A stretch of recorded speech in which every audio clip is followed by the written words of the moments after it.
Hello, Alex. Alex is from Licenseware.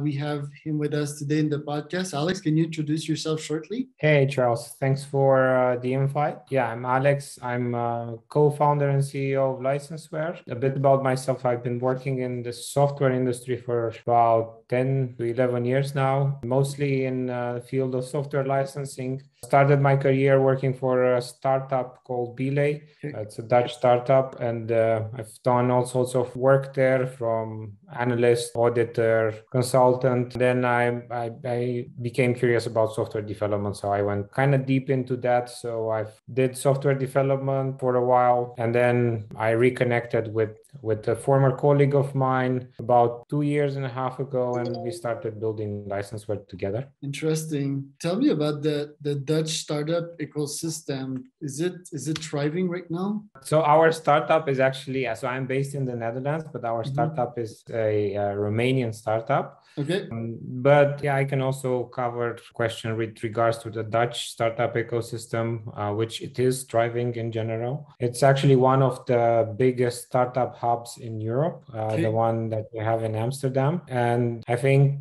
the figures are pretty much ascending all over Europe when it comes to the startup scene. And if we look at Bucharest, for example, where our startup is founded, and at least in the past 2-3 years, it has seen a massive growth. So quite a big explosion. And also we see that the let's say average round has increased. So the amounts that are being invested are higher. Why did you choose Bucharest to found your startup in? Well, it's because I'm originally from Romania. My partner Cyprian, he's the initial founder of Licenseware. He came up with the concept, and he was working on it for a few months, up to a year almost. And at some point he reached out to me for help. You can't really do it by yourself, so I joined. And Bucharest was more appropriate for us also from a tax point of view. Taxes are a bit lower there when it comes to SMEs or startups in general. And yeah, it's a good starting point for us. And that's also where we kind of attended a few startup accelerator programs. Okay. So tell me a bit more about Licenseware, what you guys do, and how did the idea came about? So we've been working in the licensing industry for a long time. The industry is software asset management, which is basically a business practice that looks at managing software assets in such a way that you achieve cost reduction. You are, let's say, you make sure you are compliant from a licensing point of view. And of course, there are other side effects of having proper license management in place. So we've been in this industry for a long time, and we did all sorts of work. And let's say one of the key aspects of a SAM job is doing data analysis, because every decision that we make is based on data. It's kind of a young industry. Back in the year 2000, early 2005, it practically didn't exist. Now it's $4 billion industry, and it's expected to reach, I think, $8 billion by 2025. So it's kind of booming right now. So yeah, coming back to the need of starting Licenseware, it had to do with the amount of data that we were analyzing, and this data is mostly analyzed in Excel manually, or you just look at text files, big text files, and you do simple control find, and you look for keywords. Sometimes you do queries in a database to simplify your work. Some of the more technical consultants have some sort of primitive automation in the form of a script or something that makes their life easier. But the bottom line is that this type of work is very tedious. You really have to pay attention, because a small mistake can cause damages of even millions of dollars sometimes. So yeah, Licenseware was born from basically the idea of automating this manual analysis processes and allowing the consultant to focus on the parts of the job that cannot be automated by machine yet. So Okay. human interaction, the basically designing a better process. So all those nights that we spent in Excel and doing all this manual analysis gave us the idea of starting Licenseware. And the long story short, Licenseware is an app ecosystem for software license management. Okay. And what is really unique about it is that instead of building a one-stop solution that it's supposedly gonna solve all your issues, we build smaller applications that are specific to a certain area of expertise or a certain area of your IT infrastructure, and do that thing. Do one simple, like the idea of this ecosystem of apps is that clients or the users can choose whatever functionality they need when they need it without having to buy a solution that would come with additional functionality that they don't really need. And also not tie them to a, let's say, 1 year contract, 3-year contract when they only use the tooling once per quarter sometimes, or even less. So came from flexibility and peace of mind, basically. Okay, so like in my mind, I mean, licenses, like this kind of is the old model. You might correct me. It's not like a SaaS model. It's just like, hey, I buy this Camtasia software and I need to pay $250 one shot, and they grant me the rights to use it. Is this the modern license model, and isn't everyone shifting to SaaS right now? Yeah, good question. So if you look at end user licenses, like, I don't know, Microsoft Office and or Adobe, or these are pretty straightforward. You buy a license, and for each user, you need one extra license. But when it comes to server side software, things become very complicated. Okay. And typically a license is basically, let's say, the value that derives comes from basically the vendors asking for a certain amount of money based on the value that your business drives from that particular application. Okay, yeah. So if you would install your, say, software on a very powerful server that has, I don't know, 16 CPUs or whatever, that basically means that you could serve a big amount of users. Yeah. And it's assumed that your business drives a lot of value from it. Therefore, the vendor, the publisher of the application, is going to have a license model that is going to look at the hardware specification, where the software is going to be installed, to make sure that it's always proportionally compensated with the value that your business derives from their applications. Yeah. So with this in mind, licensing models are very complex when it comes to enterprise software, server-side software. So you really need to... Server-side usage-based? So like use-based license, you mean? So like if...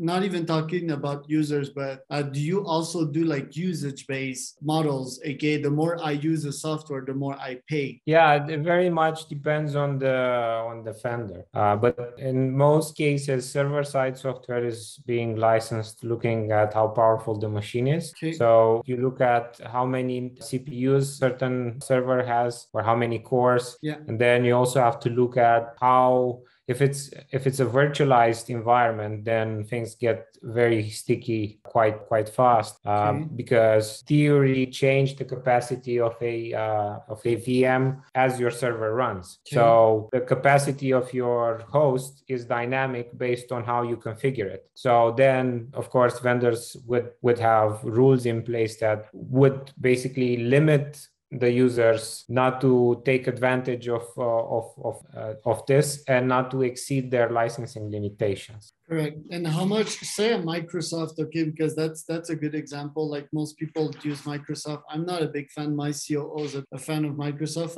I'm more of a Google guy. Same for Adobe. It's probably the app I hate the most when it comes to user experience and all that. I think Canva and other companies are gonna progressively destroy them.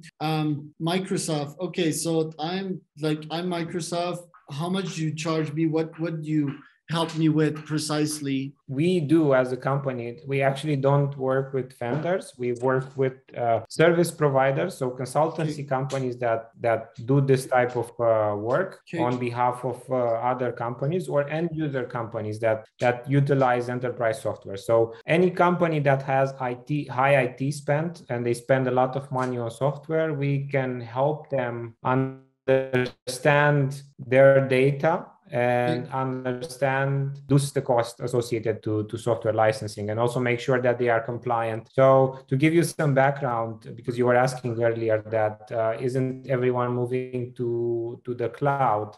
Yes, that is kind of the trend right now, and a lot of companies fail to understand that there's a lot of legacy software right now that represents a huge investment. You have companies that invested in their databases or their legacy software millions of dollars, sometimes billions of dollars if we're talking about big banks or big, energy companies and stuff like that. So if they were to move to the cloud, they would face certain challenges. First of all, not all license types can be ported to the cloud. So then you would basically lose that investment while moving to the cloud. Certain legacy systems are too mission critical. The effort of moving them to the cloud is basically exceeds the benefits of being in the cloud. I think, yes, the cloud adoption is at an ever-increasing rate, but legacy software and on-premise environments are here to stay for at least, say, 1 or 2 decades, or even more, because there's still a lot of assets that represent a high value for companies. Of course, you have this need of managing them, and one of the main reasons why you would have to do this, because a lot of companies do this reactively when they get audited by one of these big publishers, so Microsoft, Oracle, IBM, SAP. These are usually big names that audit, and they are usually the most aggressive ones. More often than not, a company uses a lot of resources to defend during an audit, because you would have to do a lot of internal work. You have to collect the data. You have to also analyze the data a bit before you send it. That's at least advised. And then at the end of the audit, there's a true up. So the vendor would ask you to scan your systems, collect some data, send it back to us. We'll analyze it, and we will come back to you, and we'll tell you have to pay this amount. Or you bought 10 licenses, you're using 12. You have to true up, and this is usually how this was a thing. Actually, like, can they do that legally? Like, why would I be obligated to spend some of my money to check, because they can sue me? Yeah, it's because when you install any piece of software, you have to accept a licensing agreement, and most users don't even read that. So they have the right to check that you are utilizing your software in terms with the terms and conditions of your licensing agreement. And this is a very good revenue source for software vendors. I don't want to give names, but there are certain software vendors, big names, that make more money out of software sales resulted from an audit than they make from new software sales. Basically, this is a really good source of revenue, and it's also a good strategy for them to push new software onto existing clients. Sometimes when a client gets audited, and at the end they have to true up, it's usually a sales conversation, and they get offered to buy their new products, and then the audit claim gets reduced. This way, also the, let's say, rate of adoption for new software looks better at the end of the year. Got it. So you're in the money saving niche. I'm a big business, for example, and I have huge software spend, and basically you get that lower, and you prevent me from getting audited by these big companies. So that's like your one-liner, your 30 seconds pitch, right? Yeah. Okay. Yeah, we help reduce the complexity, the cost, and the risk associated with software licensing. Okay. Got it.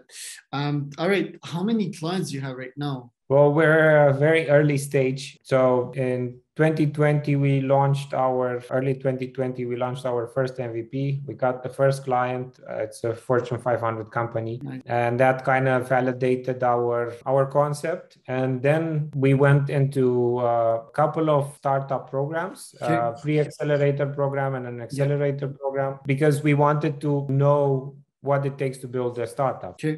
We were product guys, so we focused a lot on the product. Myself and Cyprian were kind of nerdy, don't know the ins and outs of marketing, sales, business development, all that stuff. So we had to learn it during these startup accelerators, while also actively looking for investors. We found we actually met the investors in one of our current investors in one of the startup programs. We signed our first round in May this year. That's when we closed it, and now we're just scaling up. We are constantly increasing the velocity of developing our applications and also building a stable sales pipeline. Right now, we're in the midst of signing a few new customers, but as I mentioned before, it's still quite early stage. Talking about sales, what is your sales pipeline? Do you have like a couple of SDR in the team? Do you have account execs? Do they take charge of that? So right now, Chris Allen, he's the chief sales officer. He does most of the sales. So he's leading this. He is also in charge of marketing. So the marketing strategy comes from him. I'm also helping with sales as well. And we are now talking with 2 other sales guys that we want to onboard in the coming period. Okay, that's pretty good. How did you tell me that you met your founder? He was an ex-coworker, right? Yes. He reached out to me to show me what he was working on, and I thought that's really cool. I really wanted to be part of it because it's what I felt was missing in the industry, and I wanted to be part of the change. And if we can make it happen, that would be great. So he's I've known him for about 8 years now. And we've been out of touch for a while, and then we reconnected on this project. And Chris Allen, he's the 3rd co-founder. As mentioned before, myself and Cyprian, we're kind of tech guys, and he's the sales-oriented person in the team. So that was what was missing in the mix. So 2 technical and 1 non-technical salesperson, right? Yeah, I'm kind of the bridge between them, because I also have like client-facing phase. I also do sales and commercial discussions, but then I also have a technical side. I used to write code with Cyprian, say early versions of licenseware. I don't do that so much anymore. So I'm kind of in between them. Okay. Got it. Let's shift to you, like as a personal founder. What are habits that you execute on a daily basis that will give you energy and make you better? If it's a really stressful period, it's always nice to meditate in the morning to clear your mind. I try to do that.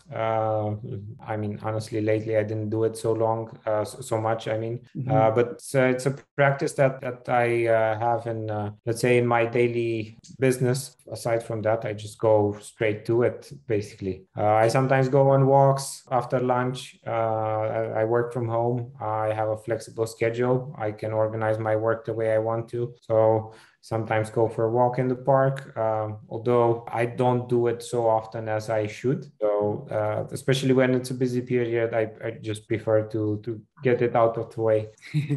At what time do you get up? At what time do you go to bed generally? How many hours do you work a day? Well, it very much depends. I'm not really a morning person, but lately I do wake up before 8, so could be 7:30, because I have a son, a newborn, and he wakes up very early, and I have no choice then also to wake up quite early. And I typically try to go for an 8-hour day.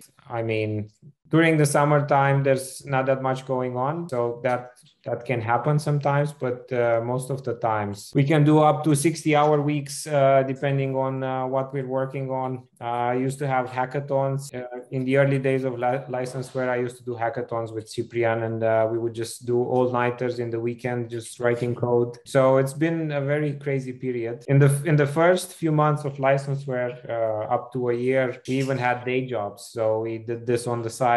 This you can't. I know that you have these stories that 2 guys in a garage built this fancy toy and then it just takes off immediately. But in the real life, you have to be risk adverse. I have a family. I can't just throw it all out for a dream. So I prefer to just take incremental steps, get the proper validation. That this is the right way to do it and this is the right thing to do. Yeah. And then I incrementally go for it. So I only went full-time on licenseware in May. Okay. That's not so long ago. That's a couple months ago, right? Yeah. And I don't think that there's any like startup in the world that were overnight success. I think everyone kind of paid some price somewhere, even Zuckerberg to some extent. I'm pretty sure he's quite grateful that, well, obviously he put in the work, but obviously that luck hit at the right time. Luck is kind of, you need to work the formula out. You need to put the time, put the hard work, and sometime luck will hit, Yeah. So it's not just luck. I mean, a lot of these stories kind of describe it in a way that is really appealing for the reader. So it makes it a bit sensational, but they kind of leave out details. That's what journalists do. About the struggles of the founders. I think that which is very needs important. to be like more publicly communicated. I tend to be pretty vocal myself about the struggles of founding a startup / a company. On my Twitter and on my LinkedIn. And I think pain has a lot of value if you use it wisely. I think, like the stories in the journal, well, their goal is to entertain, to generate serotonin. Their audience are people that kind of sit on their couch mostly and want to be entertained, a bit like at the time, when the gladiators were fighting in the arena. Well, the people, they needed to be entertained, right? While our audience, well, my audience and probably yours is probably other startup founders and entrepreneurs. Yes, a little entertainment is cool for them, but I think that they also need, like that straight knowledge. And they will also enjoy and love seeing another human empathize with their current situation, because let's face it, founding a startup is really damn hard, and it can be easy if you ask Zuckerberg or any like really experienced person. Sometimes if you ask me, I'll tell you it's easy, but I've been like 7 years in the trenches now, and it's really hard. So like let's finish the podcast with that. What are the pains and the hustles that you faced in the past years, and how did you surmounted them? Well, I think one of the main, let's say, challenges is having to do almost every day things that you haven't done before, and just not knowing whatever you're doing is fine. You always have to. What's really important is to create let's say, a good support system around you.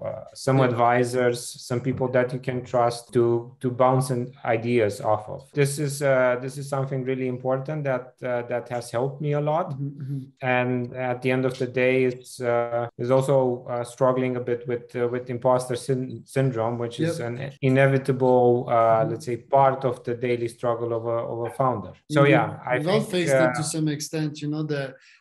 Me a bit less, because my personality is really like commander and high confidence, almost arrogant sometimes.